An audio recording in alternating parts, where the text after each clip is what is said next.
गणेश पूजार शुभ आशीर्वाद पिला तुम तो तुम्हें माने विद्यालय रे गणेश पूजा खूब धूमधाम रे पालन कर किंतु ए वर्ष तुम्हें पालन करि पारन दुखरे थिबो भाबुची घरे तथापि घरे समस्ते अभिभावक अभिभाविका माने तांकर गणेश पूजा जेमती तांक घरे संभव हो किछि न किछि उपाय रे माने करिसंती जेहेतु आमे छात्र छात्री बा शिक्षा क्षेत्र रे आमे रहुचु तेणु गणेश हेले हमर आराध्य देव तांको आशीर्वाद नहीं कि आमे शुभारंभ करिताउ हमर शिक्षानुष्ठान को किंतु ए वर्ष तुम मानक बिना मध्य पूजा हितिला तो तुम मानकर मंगल कामना पई स्कूल ले पूजा करथिले हमर द्विवेदी सर तो तुम माने पूजार फोटो पठाइतिला तुमको ग्रुप रे देखिथिबो तो से बळे अगस्त 15 रो मध्य फोटो भी पठाई दिली मु तो देखो पिला माने तो आमे एई भलिया हमर दिन पर दिन गडी जाउची किंतु परिस्थिति हमको साहाय्य करूनी जे आमे केमती तुम सहित साक्षात करिबा आ सेई भली सेई पूर्व भली श्रेणी रे बसी की पाठ पढ़िबा को जो हमको भल लगे शिक्षक शिक्षयित्री सहित आलाप तांको क्वेश्चन पचारिबा डाउट कहिबा निज मनर भाव को शेयर करिबा ए सब आ हे पारुनी भल भाबरे तो तुमको जेमती दुख लागुची आम शिक्षक मान को मध्ये सेमती दुख लागुची जे आमे तुमको पाखरे पाई पारुनु तथापि आमे एई मोबाइल माध्यम रे ऑनलाइन क्लास रे तुमको पढ़िया पई हमर प्रयास जारी रहिची तो तुमे माने आज मु पढ़ेबी तुमको साहित्य रो गोटे गद्य सेटा होची भाषा और जातीयता कौन पढ़ी पिला माने भाषा और जातीयता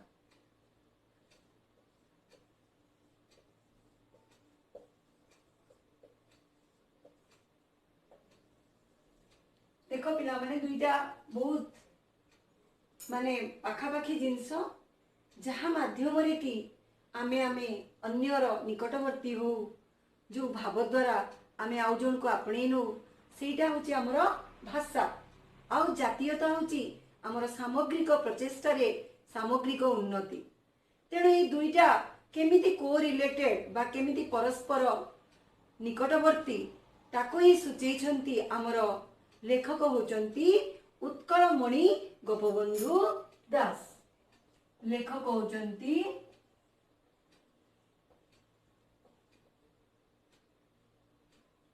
उत्कलर मणि तुम्हें उत्कल गौरव पढ़थिला ये हेले उत्कल मणि गोपबंधु दास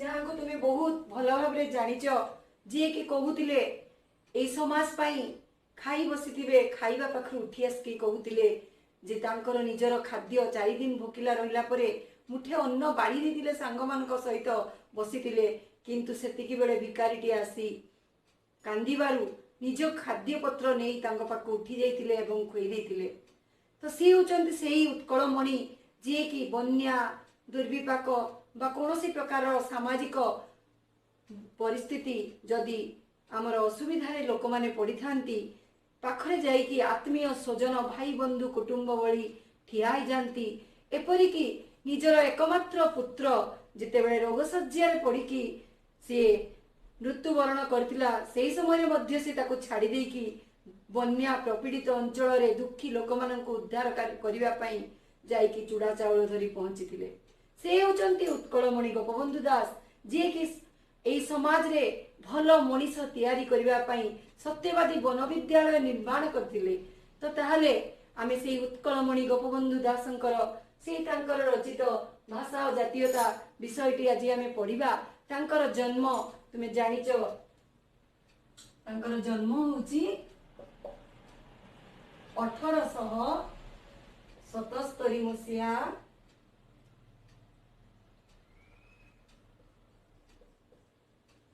अक्टोबर 9 तारीख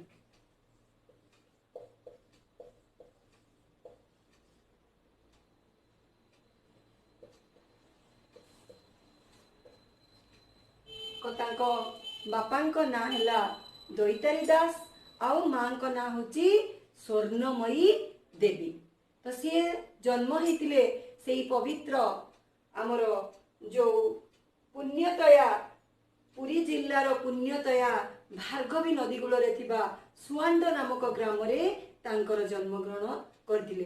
से जे जड़े केवल देशसेवी बा समाजसेवी थिले ताहा नुहे, से एकाधारे जड़े लेखक, प्राबंधिक, राजनीतिज्ञ एवं आमर कवि मध्य थिले। तांकर अनेक कारा कविता तुमे शुणिथिबो, जहाँकि मातृभूमिर उन्नति पाई सी जेतेबेले जेल जाइतिले, से जेल रे रहिकि सी तांकर आत्मकथा सेथिरे लिखिथिले। तेणु एई भली अनेक काव्य कविता एवं उद्बोधन मूलक विषय वस्तु लेखि से आम ओडिया साहित्य रे चिरस्मरणीय होइचंती। तांकर प्रतिष्ठित पत्रिका समाज पत्रिका जहाँकि तुमे प्रतिदिन घरे घरे पाउथुबो पढ़ुच, ता द्वारा तुमे अनेक कथा समाज रो जो आमर विभिन्न घटनावली संपर्क रे जानि परछ। से प्रति वर्ष तुमर कंपटीशन बा प्रतियोगिता सब होउची से उत्कलमणि गोपबंधुंकर जन्मवार्षिकी रे। तो से समाज पत्रिका रे से प्रथमे लिखिथिले एई समाज रो विभिन्न प्रकार रो जो असुविधा बा विभिन्न प्रकार आंदोलनात्मक कथा को जणैया पई लोक को से प्रथमे समाज पत्रिका रो कौन करथिले ना ताकू रचना करथिले, तार प्रतिष्ठाता से थिले। तेणु आज आमे पढ़िबा ए जो भाषा और जातीयता ता विषय रे तुमे सम्यक भाव रे जानो जे भाषा द्वारा केमिति आमर एकत्रीकरण हेई परिबो, से कथा सी जन समाज को बुझिया पई ए सबु लिखिथिले। देखो पिला माने, तो आमर 53 पृष्ठ रे लेखा आइची। तो प्रथम पैराग्राफ आमे दुईटा पढ़िबु, मु ताको बुझौची। देखो, भाषा और जातीयता प्रबंधटी सत्यवादी 12 भाग 6 खंड 1915 जून रे प्रकाशित होइतिला। जातीय भाव उद्रेक रे भाषार भूमिका अत्यंत गुरुत्वपूर्ण अटे। भाषार एकता थिले भावर एकता सुनिश्चित, एकथा एही प्रबंध रे प्रतिपादित होइछि। तो आज समस्ते भारतीय जातीयता निमंते व्याकुल। संवादपत्र रे आलोचना हेउछि, सभा समिति रे वक्तृता हेउछि, काव्य नाटक उपन्यास आदि रे रूपक छल रे सूचना दिया जाउछि किपरि भारत जातीयता रे प्रतिष्ठित हेबो। अनेके भारत जातीयता एका बेले के असंभव बोली हताश। केही केवल अतीत आड़क चाहि अछंती प्रेरणा पाइबा लगी, अन्य केतेकंकर केवल भविष्यत उपरे आशा। केही निज भीतर को चाहि प्राचीन सभ्यता को मंथु अछंती, केही पुणी परमोह को चाहि अछंती एवं केवल पश्चिम उपरे भरोसा रखिचंती।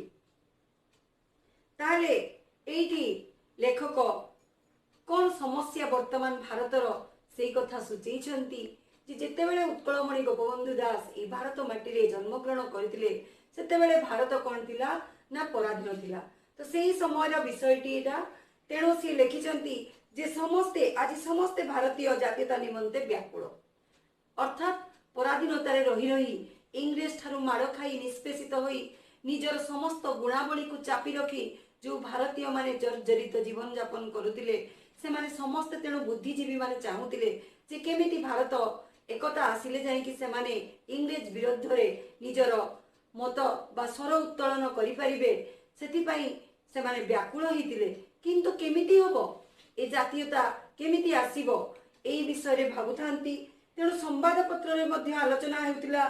सभा समिति रे जेतेबेले हमर नेतृवृंद कोन करथिले ना वक्तृता देउतिले, काव्य नाटक उपन्यास आदि रे विभिन्न नाटकीय भंगी रे से माने भारतर जातीयता किभଳି प्रतिष्ठित हेबो से विषय रे आलोचना करुतिले। किंतु जातीयता एका बेल के असंभव बोली हताश। जेतेबेले से माने स्वाधीन हेई पार नथिले, तेणु से माने हताश मध्ये होई पडुतिले।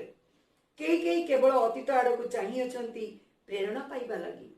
अतीत रे जो भली भारत थिला, अखंड भारत जहाँकि हिमालय ठारू कुमारिका पर्यंत, सेतेबेले कोनोसी बाह्य शत्रुर आक्रमण नथिला, रास्ता घाट परिवहनर सुविधा सुजोग नथिला। किंतु हेले मध्य भारतर जो आर्य संस्कृति एवं जो आर्य सभ्यता थिला, सेथिरे समग्र भारत एकतार मंत्र रे बांधी रहितिला। तेणु से माने सेही वैदिक संस्कृति से आर्य सभ्यता को झुरी हेउतिले। मात्र जेतेबेले एई आधुनिक जुगरे से माने पदार्पण कले, सेतेबेले से माने पराधीनतार स्वीकार होते एवं यही पराधीनतार मुक्ति पाइबा पई सेमाने किभଳି व्यथित होते से कथा एठी कहा जायछि।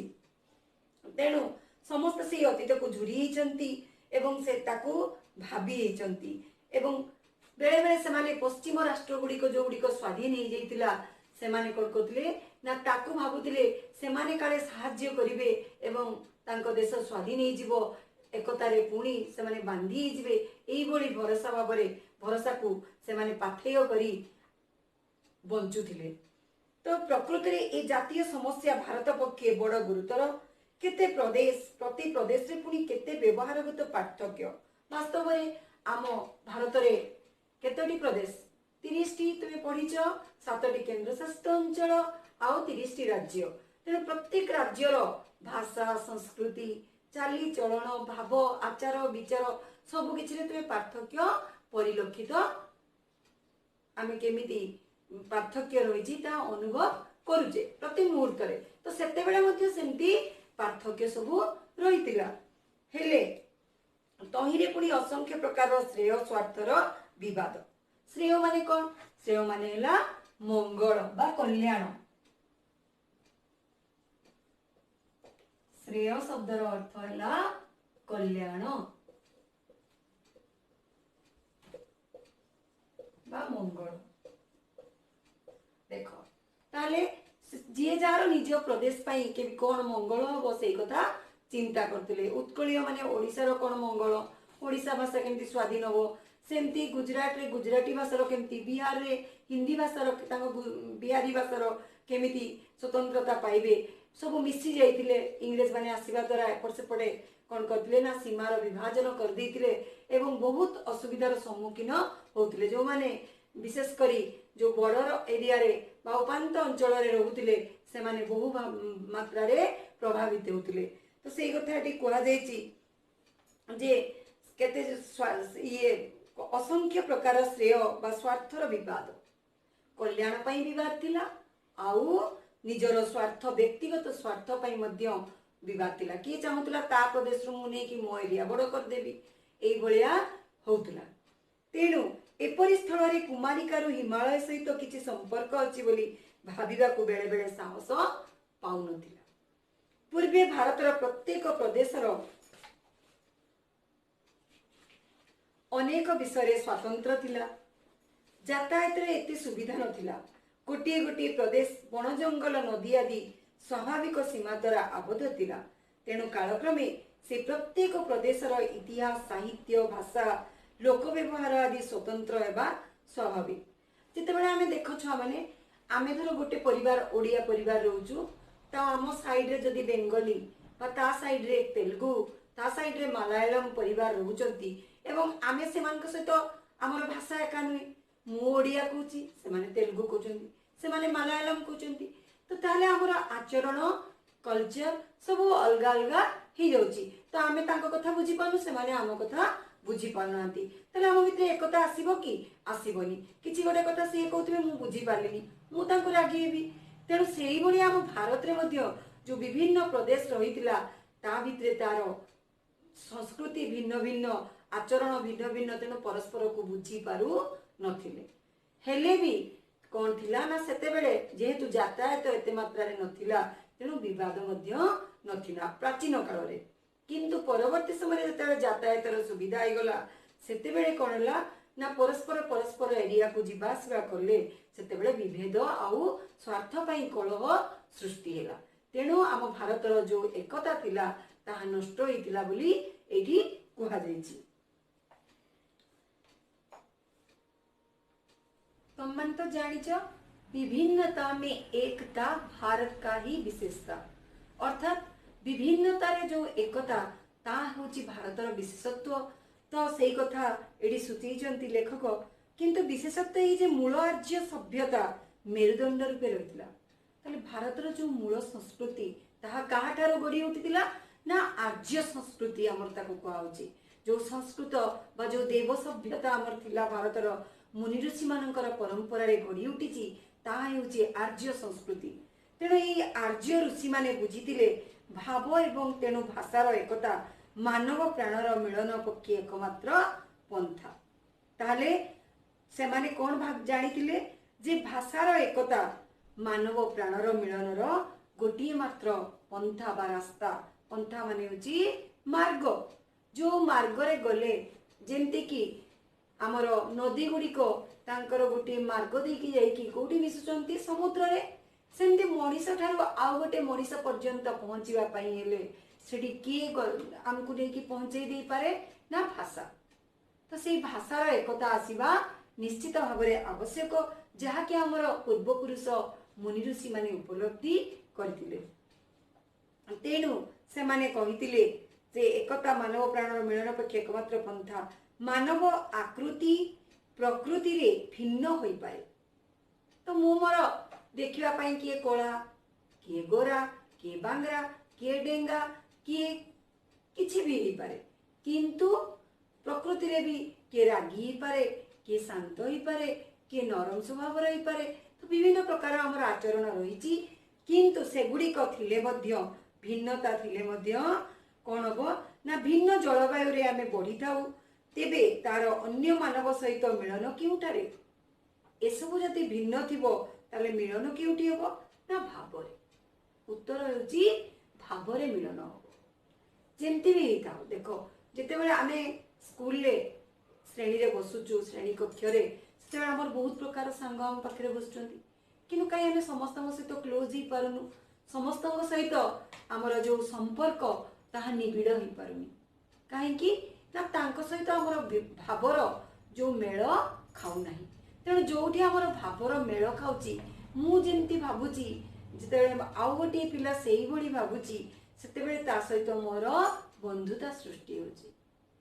ତେଣୁ ଆର୍ଯ୍ୟ ମୁନି ଋଷି ମାନେ ମଧ୍ୟ ସେଇ କଥା କହୁଛନ୍ତି ଯେ ଆମେ ଭିନ୍ନ ଜଳବାୟୁରେ ବଢ଼ୁ, ଭିନ୍ନ ପ୍ରକାର ଦେଖିବା ପାଇଁ ହଉ, ପ୍ରକୃତି ଆମର ଭିନ୍ନ ହଉ, କିନ୍ତୁ ଯଦି ଆମର ଭାବର ମିଳନ ଘଟୁଛି ତାହେଲେ ଆମେ ଏକତାରେ ବାନ୍ଧି ହେଇପାରିବୁ।